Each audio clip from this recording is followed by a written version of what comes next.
Excuse me, everyone. I have to make an apology. I underestimated Bale. No, not that. This is unrelated to that. Ladies, gentlemen, and monsters of all ages, Title Update 3 is a bit of an odd one, isn't it? It's extremely polarizing in so many ways. Some people love Omega as a fight, and especially the challenge and the precision of Savage Omega. Some people hate it and think that having a full armor set and multiple weapons locked behind something that difficult, especially something that expects you to complete it in a group, even if it does technically scale for solo, they think it's a problem. But the thing is, it's not just the monster that's polarizing, it's the equipment itself as well. And I'm not just referring to the fact that the Omega armor has a resonant set bonus that flips back and forth between a blue colored effect that is attracting to other players and repulsing red colored effect, but now that I think about it, that's an incredible coincidence. But back on track, some weapon types have benefited greatly from the 2 new armor sets added into Title Update 3.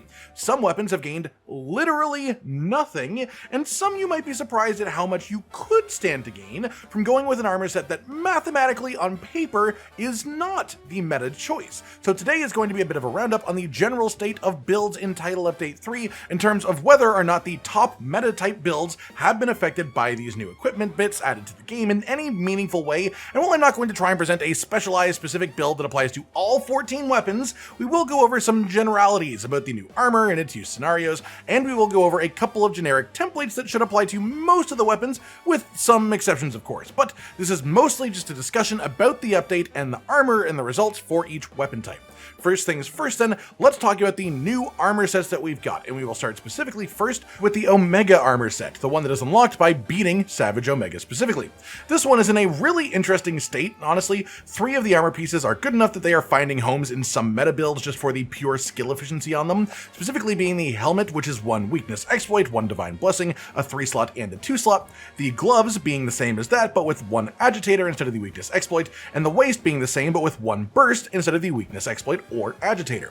The most used piece among this tends to be the gloves for most builds that can already hit high affinity, as generally speaking all of the best builds for the most part still use 3 pieces of arch-tempered monster armor for the Lord Soul group bonus, percent damage increase, and both the duna and Ray Dao Gamma gloves have pretty mediocre skills on them in comparison, so replacing them with the Omega arms does result in an upgrade for a lot of weapons, which now have a best build that is something along the lines of either 3 pieces of arch-tempered monster armor, 1 piece of Omega armor, regardless of which one it is, and then 1 piece of either lagiacrus or Zoshia armor.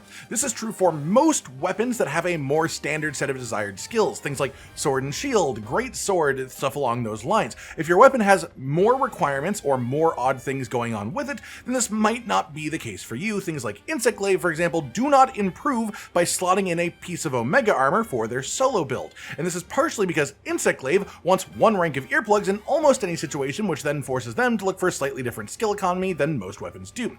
But if you are using a weapon that has relatively standard ability to use most skills, you don't need anything special, but you can also make good use of things like maximum might, for example, because some weapons are awkward with maximum might, then you may well be someone who gains an upgrade from the Omega armor. But this one is so touch and go that it really depends on the weapon, and I recommend looking up more specialized guides for your weapon to know if that specific weapon has changed past the information I've talked about generally. On top of that, however, there is also a set bonus for the Omega set if you go past 1 piece, which is resonance. The 4 set of this is honestly way too much investment for most players for 90% of situations, but the 2 set of this has actually found a home in a bunch of different meta offense builds. It is a little bit awkward to calculate exactly how valuable this skill is, but in essence, every 90 seconds during the quest, you will swap back and forth between local resonance or remote resonance. When local resonance is active, you gain an affinity buff for standing close to at least 1 ally, and when remote resonance is active, you gain an attack buff for having 0 allies near you. The real awkward part of this is that it has no effect unless you are playing with either support hunters or with actual other players, so this in essence does not matter for pure solo hunting. This has created an interesting sort of split for meta builds, where for most of the weapons there is now a different best build for solo and a different one for multiplayer because of this 2-piece set bonus version of Omega armor. Generally speaking, every variation I have seen of these is 3 pieces of arch-tempered monster armor for the Lord Soul bonus, and then 2 pieces of Omega armor for the Omega 2 set. The specific pieces used change a bit for each weapon type. Here's what I've got going for sword and shield here, which is specific specifically a variation that doesn't have counter-strike. Here's one with insect glaive instead that does use counter-strike but has some extra space worked in for one rank of earplugs, but you could fairly effectively just swap out the duna helmet from this one for Raidao Gamma helmet to have this apply to a number of different weapon options too.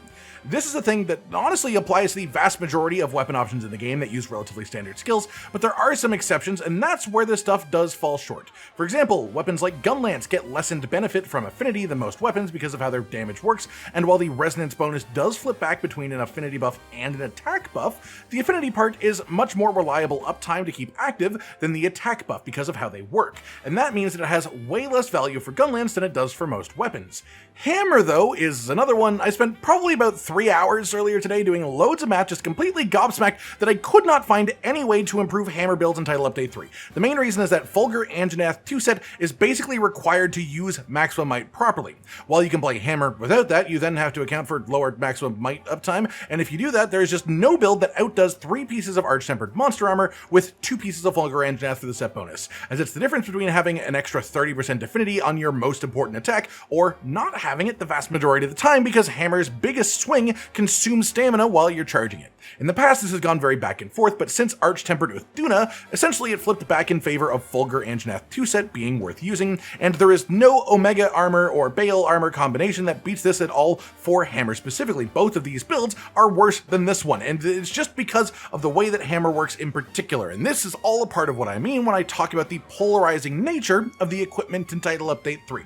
For some weapons, it's literally no change at all in the Title Update. For some weapons, it is a super minor change, like 1 armor piece in the meta solo set increasing by like 1 or 2% damage at most, or for multiplayer specific sets which do stand to gain a slightly larger increase for the weapons they apply to, and then there are ones like Greatsword, who we'll talk a bit more about in a minute, but they benefit more than anyone else from these new armor sets for the most part. That said, that pretty much covers everything I wanted to talk about with the Omega armor specifically, so let's talk about the other armor set, which is unlocked by defeating the base version of Omega, and this is the Bale armor set. Altogether, this thing has 5 resentment, 5 latent power, 3 maximum might, 2 constitution, and 2 quick sheath, as well as 2 3-slot sockets and 3 2-slot sockets, and then some 1-slot sockets on it as well. This isn't terrible as far as the skills or skill space on the armor, and you may be wondering why I'm not breaking down specific single armor pieces for this like I did with Omega, and the main reason is that there's just no need to actually care about that. For Omega, it matters more because some builds will slot in literally a single piece of Omega armor because it's that good, but for Bale, there is no meta build that would use only 1 piece of Bale armor for any reason, and the only meta build that would use only 2 pieces of Bale armor even is still just 1 weapon, which is Greatsword because the 2-set bonus does have a larger effect for that weapon. For the most part, if you're going to use Bale armor, you're going to use the full 4-set for the 4-set bonus, so let's talk about what the set bonus from this armor actually does. The 2-set bonus gives you a percentage bonus to your weapon element when you have red health in your health bar. I think a lot of people were underestimating how big this would actually be because the bonus is pretty substantial. For the most part, for most of the fast weapons, it's only a 14% element increase, but for the big weapons, it's a whole 20% of your weapon element amount increased. And while the overlap is minor, there are at least a couple of larger weapons that get pretty reasonable benefits from leaning into element damage a little bit. As far as the meta goes, no weapon's best build literally purely focuses on element, but it's about finding the right balance of element or affinity and attack focus for each weapon type. At this point in time, most of the weapons lean attack and affinity quite heavily, but still do take element on their weapon because it's valuable, it's useful, but in some situations, with some weapons against some monsters, Bale 2-set giving this big element boost is actually a bit of an equalizer in this conversation with the more standard meta sets. But even then, you still would not use only 2-set Bale unless you were going to commit to the full 4-set bonus because of how it all comes together.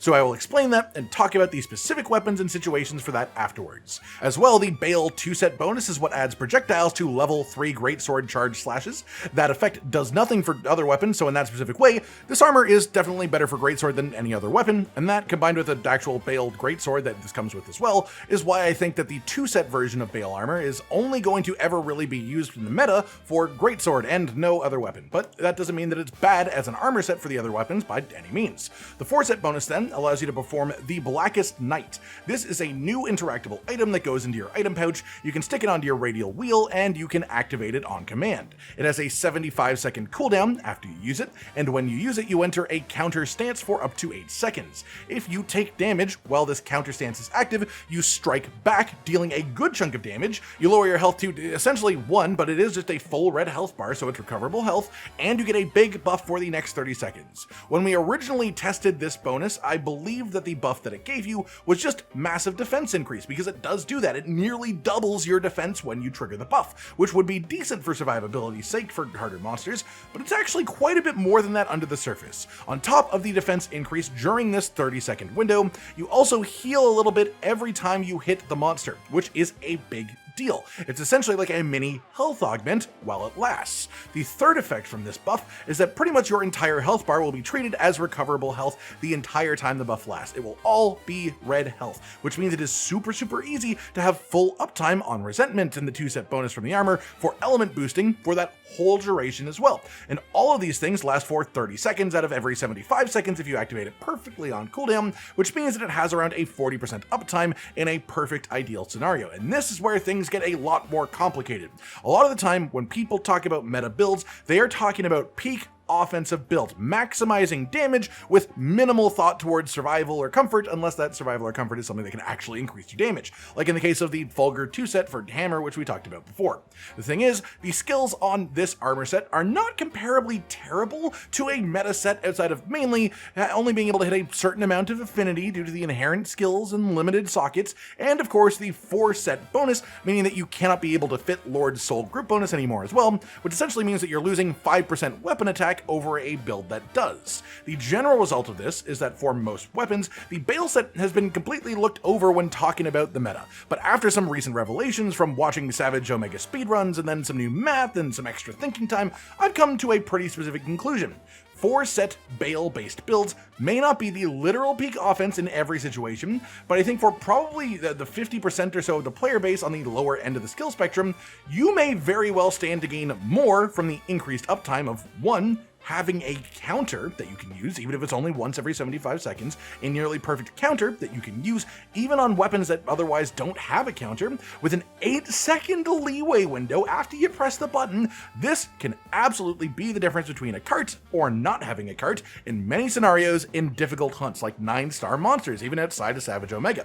But past that, if you use this counter properly, you also gain a damage window where you can then attack the monster for free while they are finishing their animation. The counter itself does a solid chunk of damage, then you have 30 seconds where your entire health bar is recoverable health, and you regen health on hit, which then means that you're spending less time healing if you do take damage, and more time actually outputting the damage yourself. All in all, that means if you are someone who gets hit somewhat regularly, or if you are someone who carts to the big super attacks from the really hard monsters, the Bale set may genuinely be the best option for you in the game to get through quests consistently, comfortably, and perhaps even more quickly than in the technical meta offense build. And if you're looking for an extreme example of this, look no further than our own Immortal builds on this channel, and we'll have a new one that uses 4-set Bale that is either already up or will be up within the next day or so from when this video goes out.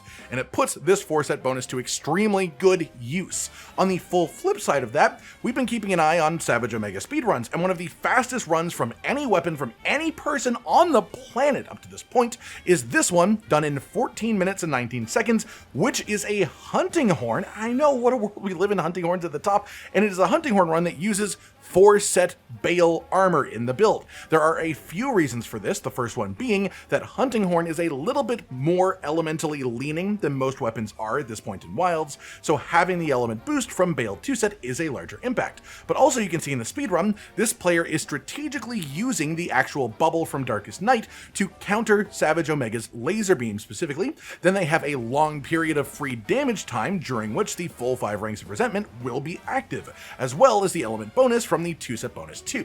This is also true for Switch Axe as a weapon. The fastest Switch Axe speedrun for Savage Omega is also using 4-set Bale armor and in a very similar way, so we have very good reasons to think that builds with 4-set Bale armor have a lot of genuine potentials for players who get hit semi-frequently and cart semi-frequently, but the same can actually be said for players at the very top end too. There are speedrunners achieving faster runs with 4 set Bale armor than they would be able to get with what should be considered the top meta builds. And talking it over with Josh, he made this meme which I felt compelled to show because it near perfectly represents this scenario. Hunters in the middle of the pack or below it will genuinely have better hunts using 4 set Bale armor, even though mathematically it is a worse build to use than the actual meta offense sets. Anyone who is good enough at hunting to not get hit frequently, to not cart except for very, very rare occasions, and who has high uptime regardless, maybe you're using a weapon that can block already or has great evasion synergy, then you're probably in the middle of this graph. You're someone who probably won't actually benefit from dropping your offense to gain the 4 set Bale effects. But then at the very, very tip, the very top end of players, literal speedrunners, some players with some weapons are finding massive success with this too. And the specifics for speedrunners are essentially only Savage Omega, and it's being run on weapons that gain a reasonable amount of damage from elemental damage too. Slightly less value from crits as well, and with the specific purpose of using Blackest Night to counter the beam from Savage Omega, which then gives them a massive damage window after the fact. And it's worth mentioning that very few attacks from other monsters in the game would have this same amount of benefit if you counter it with this effect.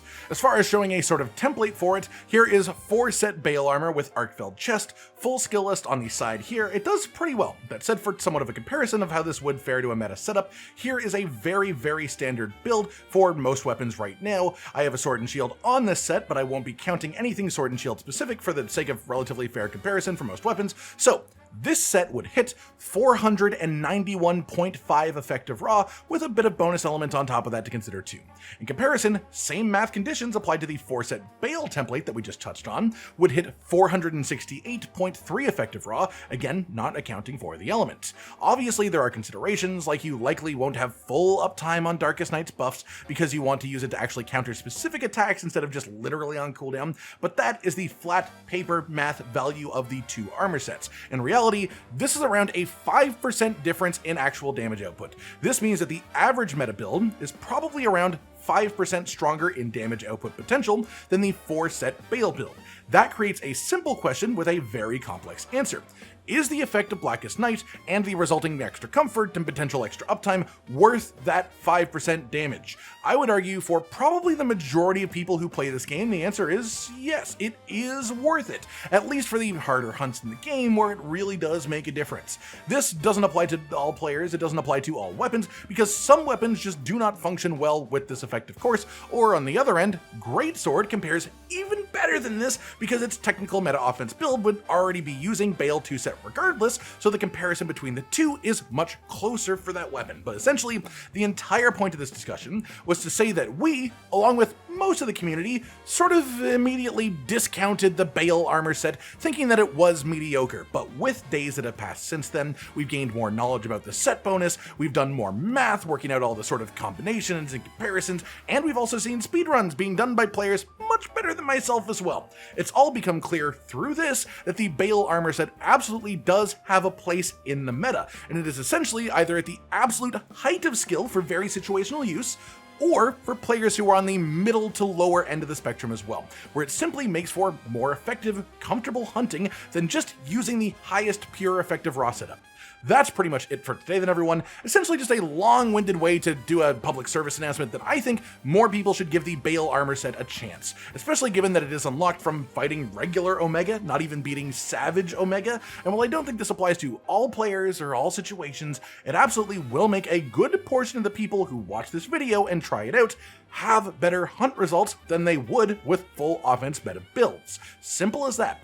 But of course, this conversation was also framed in a way that let me actually talk about all the math I've been doing for various weapons and build combos over the last few days. I have seen so many numbers over so many hours. I hope you've all enjoyed this then, and hopefully it will lead to more comfortable hunts in the future as well. Like if you liked the video, subscribe and hit the notification bell for more, and most importantly, ladies and gentlemen, until next time, stay sweet.